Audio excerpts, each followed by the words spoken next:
This gangster stabbed his own father to death with a shovel. Then he killed his own boss in front of everyone. He drowned a coworker and stole his best friend's girl. His clueless friend raised the kid. This guy deserved execution 10 times over. Right before his release, Freddy gets called in by Ozzy, the prison's crime boss serving life. Ozzy's second in command, City, runs the whole gang. But as the money rolls in, City's forgotten he is only number 2. Ozzy wants Freddy to put him back in line. Freddy's the man Ozzy trusts most. What Ozzy doesn't know is, Freddy's about to tear London's underworld apart. Outside, his cousin Jimmy is waiting. They grew up together like brothers, but they couldn't be more different. Unlike wild, reckless Freddy, Jimmy is sharp and calculating. They laugh about old childhood memories and head home, where Freddy's wife Jessie is waiting. Her mom never approved of Freddy, but Jessie doesn't care. Hearing the car, she runs straight into his arms. Everyone's thrilled to have Freddy back. At the welcome party, the couple looks close as ever, but Freddy's eyes lock onto Jimmy's girlfriend Maggie, and something dark stirs in him. He pulls Maggie in for a dance, and his hands start wandering. Maggie is Jimmy's girl, and Jessie's own sister. Jessie sees it all but doesn't dare say a word. Maggie even goes upstairs with Freddy anyway, but soon an uninvited guest shows up.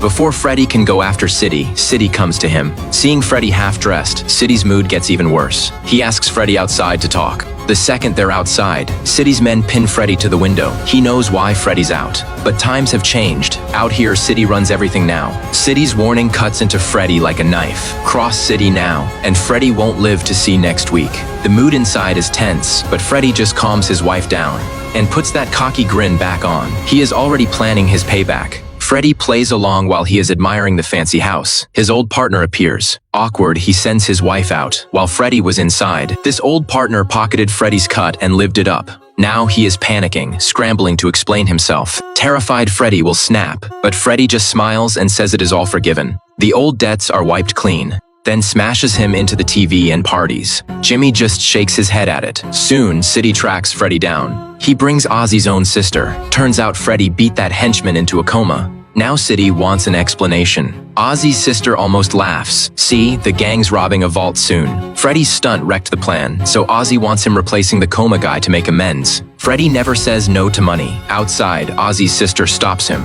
She actually admires this wild, defiant young man. Watching her leave, Freddy starts scheming. He decides to bring cousin Jimmy along.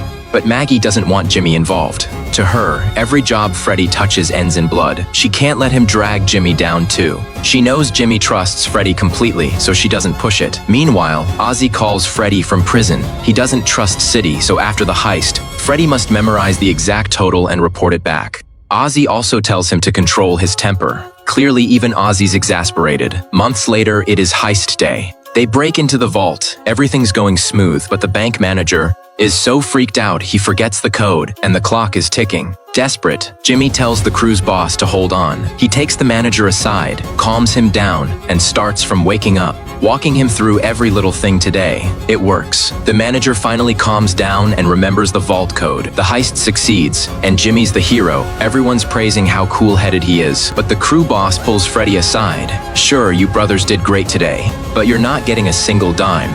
And that is when Freddy's killer instinct snaps loose. He slips to a corner, quietly smashes a bottle, and walks straight at the boss. The boss's guys pull their guns instantly, and the room turns into chaos. But everyone here knows the game. Nobody turns down money. Who the boss is doesn't matter to these men. Freddy caused the mess, so Jimmy goes to face Ozzy. Ozzy doesn't say a word, just throws scalding coffee at Jimmy's crotch. But Jimmy stays calm and lays it out. First, the boss was already turning on him. And from prison, Ozzy couldn't stop him. So Freddy's move sends a warning on his behalf and locks down the whole business going forward. 2 birds, 1 stone. Ozzy's impressed by Jimmy's brains, and the crisis blows over. The brothers take over the dead boss's business, but as it grows, their totally opposite personalities start clashing, and they can't agree on the big calls. In the dark, a rift that could tear them apart is quietly growing between the brothers.